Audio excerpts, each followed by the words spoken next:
Hey everyone, welcome to our development spotlight on the Galleria project. You guys have been watching our videos on it. You know we're very excited about this site and this opportunity. It's in my backyard, it's in Kyle's backyard, and today we're getting the message from the horse's mouth. So we have Ryan here today, and he's the president of pre-construction sales for PSR, and they're handling the sales for the Galleria development. So he's representing the builder on this site.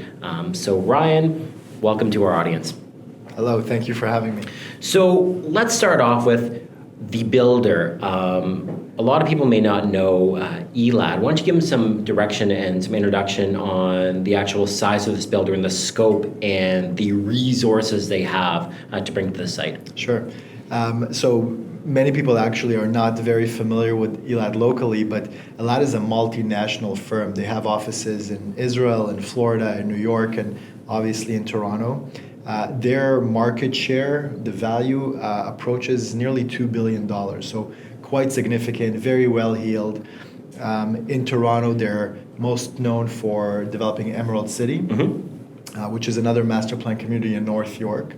But just because of their scale and how well heeled they are, the access to capital, and their need to really constantly deploy capital and create value for shareholders, they really focus on creating large communities. Very rarely will you see ELAD do a standalone building. They would, of course, if it makes a ton of sense, but their real mandate is to go after scale. So they've done Emerald City. They're almost right through to the last phase on that one. Galleria on the Park obviously is coming next. And they actually already acquired their next site, another master plan community coming to North York that will likely launch in the next 18 months or so. So very, very strong developer, strong reputation, strong track record. And they're really, really excited about Galleria on the Park. And I think to highlight on some points there, their size, a $2 billion market cap. They're a publicly traded company, which flows into well with the people being concerned about projects and their backing. Will they get canceled? When you're dealing with a publicly traded company, you're dealing with much more disclosure than you're dealing with a private company. Right. So big check mark there. Number two, a $2 billion market capitalization. That's huge. So you have deep pockets there, so you're not worried about will this project stall on financing wise. And flowing into number three, which we didn't address yet, this project is fully approved. Exactly. So as realtors, I'm sure you're faced with two questions that traditionally you were never faced with before, and they are, the number one thing is this project fully approved? And I'm actually happy to announce that, all the formal approvals are in place for Galleria on the Park. The second question that you're faced with a lot is, who's behind the project, who are the developers, which we've just covered. It just makes sense, right? If you're, and I know, Alex, you own a few properties, investment properties, and so do I. If you're looking to rent out your unit and someone, a potential tenant comes in and says, hey, I'd like to live there, you're asking for a rental application, you're checking references. The same logic should apply to when you're buying condos. You should be checking your references and understand what is the history of the site, are the approvals in place, and most importantly, who's behind it in case the market turns and things change. Exactly.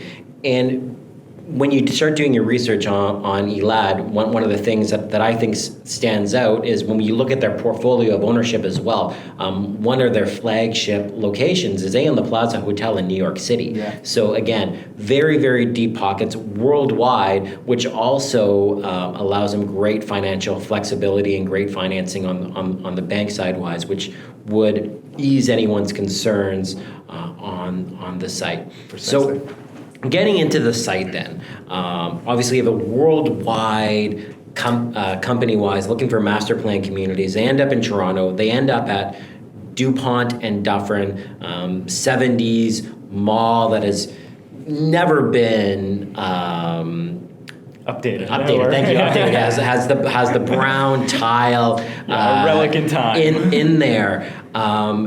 What's the vision for the area-wise, worldwide? How do they end up there? And what's the vision? What are they going to transform that site to? So that's a great question. I think that the community as a whole at Dufferin and Dupont is a really well-established, deep-rooted community. You guys know it probably better than me, really. But many second and third generation Canadians in that neighborhood, strong family values, and you know, for decades, the Galleria Mall was dependent on for you know, those interperson community interactions, whether it's at the local coffee shops there or in the small retail shops in the mall. But the city is evolving, and the intention of Galleria on the Park is not out with the old, in with the new. It's really just a way to complement the growth that the city is currently experiencing in a pocket that geographically should be experiencing a significant amount of growth, because the location of Galleria is such an incredible neighborhood, right? And so the big macro vision is to bring in several elements and form a truly well thought out master plan community, bring all of those different elements together and have them live harmoniously to enhance the services, the facilities, the infrastructure that the neighborhood benefits from today, to enhance those services and build them for the future. Yeah, and so we have 8 towers going in, correct? So approved for 8 condo towers going in, roughly 3,000 units in the project-wise. And what I think is really cool is when you look at the site, it's basically cut in half. And I like how you use the triangle reference here. Clever. But it's on one side you have a triangle, that's where your density, that's where your residential retail is. And then on the other side, that's where you have your nearly 8 acres of park space, including your community center as well. So let's talk about we'll start with, let's say, the residential commercial triangle. So we have our 3,000 units. Was it over 50% 2 bedrooms and larger? Just about 50%. So focusing on that, you brought up intergenerational. You could really be a single person in your 1-bedroom unit, no studios, guys. 1-bedroom unit, right. Then moving in, meeting someone, upgrading to a 2-bedroom unit, and then having a family and moving to a 3-bedroom unit. You can really create a generational lifestyle in this space, and then flowing down, you're taking down the mall, but you're not giving up the retail. So let's talk about the retail a little bit. And ELAD is keeping ownership of the retail, correct? Currently, that is the intention. The retail component will be entirely owned by one entity. And the retail component, it's worth dwelling on it for a moment and just understand how significant it is. The current Galleria Mall has about 230,000 square feet of retail. Under the new proposal within the new master plan community, the retail component now comes in at about 300,000 square feet. So you're actually increasing the retail there's footprint. Actually significantly more retail coming in than going out. And again, it's intended to enhance the services within the area for the community. Some of the big anchor tenants have already been secured. So we know we have a national grocer on site, national pharmacy brand on site, 2 national financial institutions on site, and a few other tenants already in place. So now it's just about finding that balance to bring in a couple of service shops, boutiques, coffee shops, restaurants, and really enhance that lifestyle experience.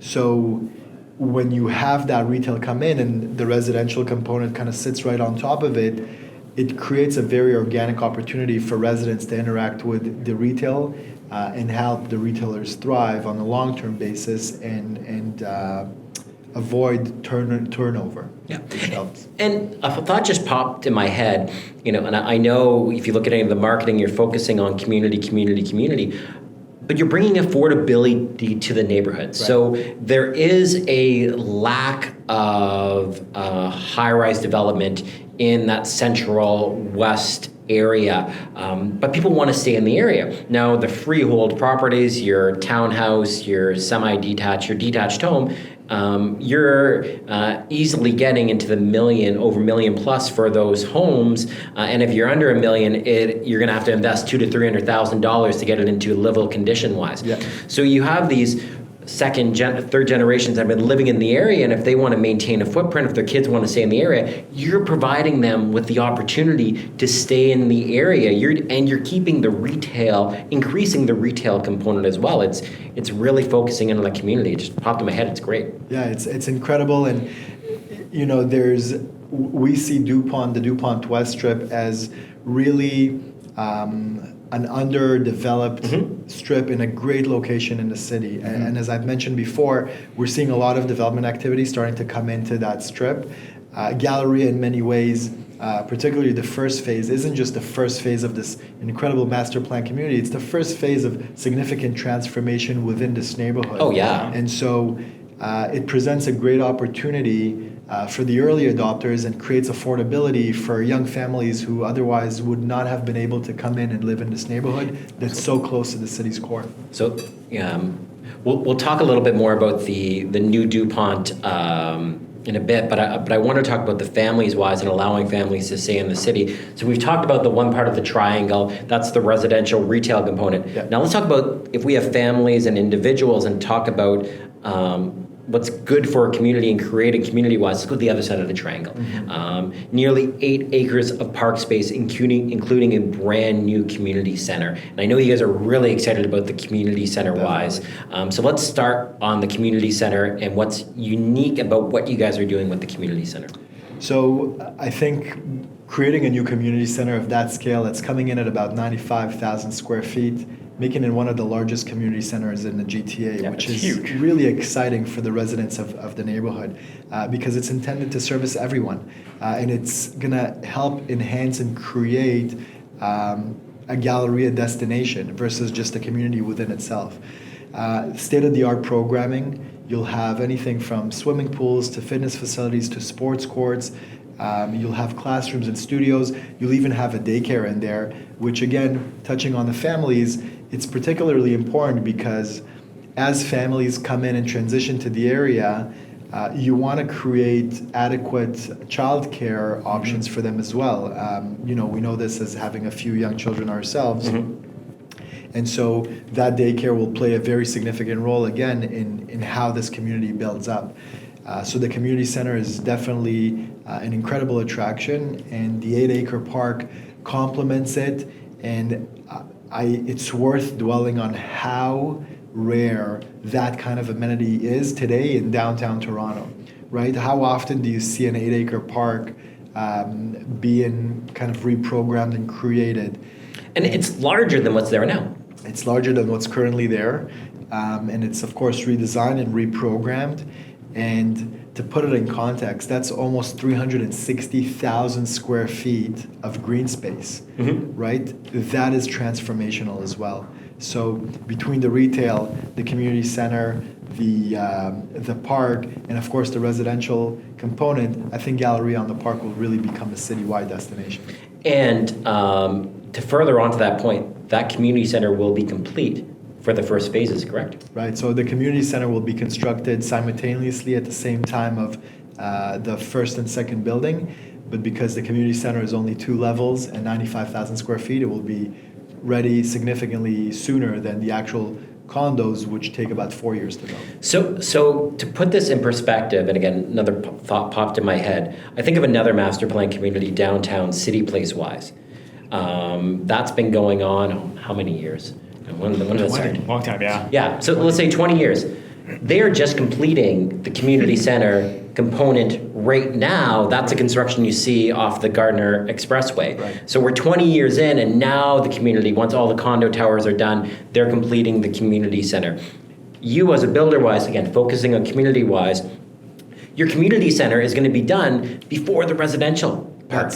That's definitely the intention, Yeah. and that's something that the developers really prioritize. They want to create the value for the existing occupants of the neighborhood, for the existing residents in the neighborhood.